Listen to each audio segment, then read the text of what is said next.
Well, today we want to continue a conversation we started last week about retirement and life insurance. We heard from race car driver Danica Patrick. Here's a reminder about her message. Hi, I'm Danica Patrick. I drive 200 miles an hour for a living, so it makes sense that I have life insurance, but so many people don't. That's just an unnecessary risk. It means leaving your loved ones to suffer financially if something happens to you. It's a struggle my family knows. As teenagers, both my parents lost their fathers. Neither had life insurance. Don't take that risk. Get life insurance. For help, go to lifehappens.org. So let's dig a little deeper on that topic with Omaha's retirement strategist, Darrell Bryant. And Darrell is one of Omaha's premier financial advisors and the president of D. Bryant Retirement Strategies. He also hosts the Retirement Strategies radio show on 1110 KFAB right here in Omaha. Good morning, Darrell. Good morning. Good morning, morning. Good morning. Nice weekend. It was. We're all excited about that win, huh? Yeah. That was a Big win. time. Great football weekend. It was fun. It was fun. You know, last week we talked about the importance of life insurance, and really, I got a huge response from a lot of our viewers. We got a lot of calls. Yeah, we got So, a lot of calls. today we're focusing on how life insurance applies specifically to women. How is that different than how it applies to men? Well, first of all, the big misconception is, Mike, that you don't need life insurance going into retirement, and there's so many reasons why you would consider doing that. So don't buy the idea that, hey, the kids are grown, et cetera, we don't need life insurance. Sure, the need for life insurance might change, right? In other words, why you would carry it.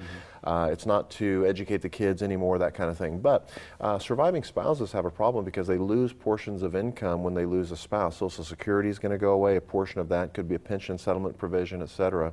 And so women generally have a really big problem. Why? Because they're ordinarily going to outlive their husbands.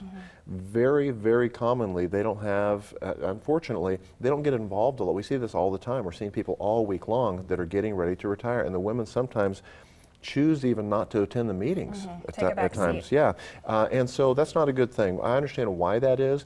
Perhaps they've been ignoring it for a while, and they feel like maybe it's a little overwhelming at this point.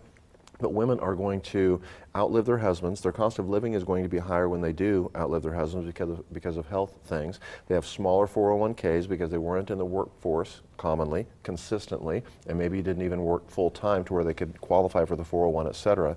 So big, big set of issues for women, and that's why we have so many bankrupt widows in this nation currently. It's a big, big problem. Examples always bring it home. What did you bring in for us? Well, I could give you, Kayla, example after example of folks that have been in. We work with retirees, so commonly we have people that'll pass away, and so we're very oftentimes doing the paperwork for the surviving spouse. Probably a story that would come to mind quickly would be a lady who was in just after the decline of 2008, 9, 10. She came in actually in tears, saying, "Oh my gosh, I don't know what to do." First time I'd met her, she had lost her husband who handled the finances. She was understandably a little distraught, hadn't looked at a statement in what sounded like maybe a year and a half, thought she had a certain amount of money laying around, $500,000 or $600,000, opened a statement one day and saw that she had like $275,000. Why? Because of that decline of 2007, 8, 9. So she was, and that happens, that as we say, the bears take the elevator and bulls take the stairs. So when the market falls through the floor, it does so quickly. And so she's in tears. She's saying, "What am I supposed to do now?" Well, that's a very difficult situation. She remains a client. We help as best we can, but that should never have happened in the first place. Especially losing a loved one like that and having to deal with something like that. Yeah, your head is already spinning, and then to try to wrap your mind around finances is a big deal. And so, there are solutions for that, though. I saw you brought it. You got a lot of numbers over there on that page. I see. So what is that? I'm going to give you an example. I just don't want, and Kayla, I'm going to have you recite these numbers, and you tell me if this is a bad idea. Okay?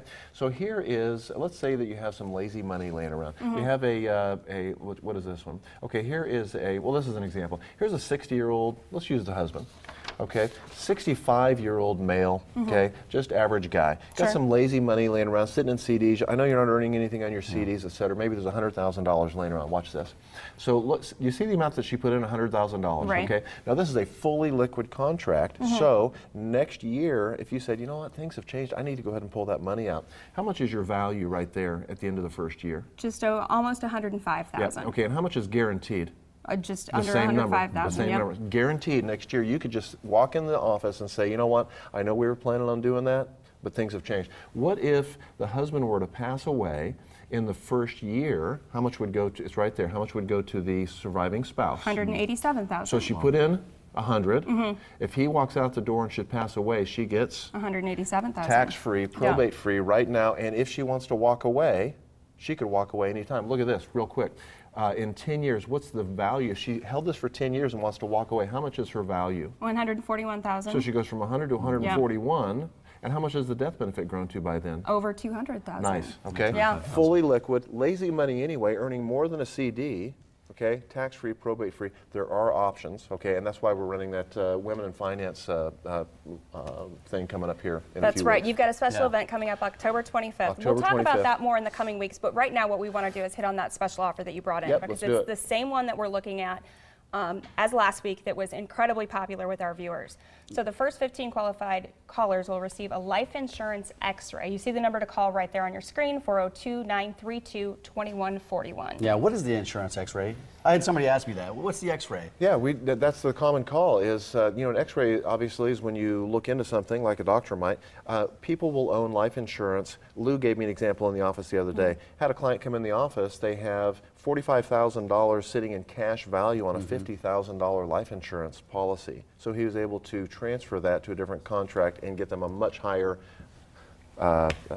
just a better product. So we're just going to see what's going on in those contracts. Yeah, and you also give those 15 viewers a life insurance worksheet, right? This worksheet, that makes it easy to determine what their needs are and how to move forward. So once again, the number to call right there is 402-932-2141. And if you have a retirement question for Darrell, you can email him at questions@omahasretirementstrategist.com, and we may have that answer for you right here on the Morning Blend. Takeaway, it's not too late for the women out there that might be watching. No, yeah, get on board. Awesome. Thanks, Darrell. Thanks, Darrell. Good stuff.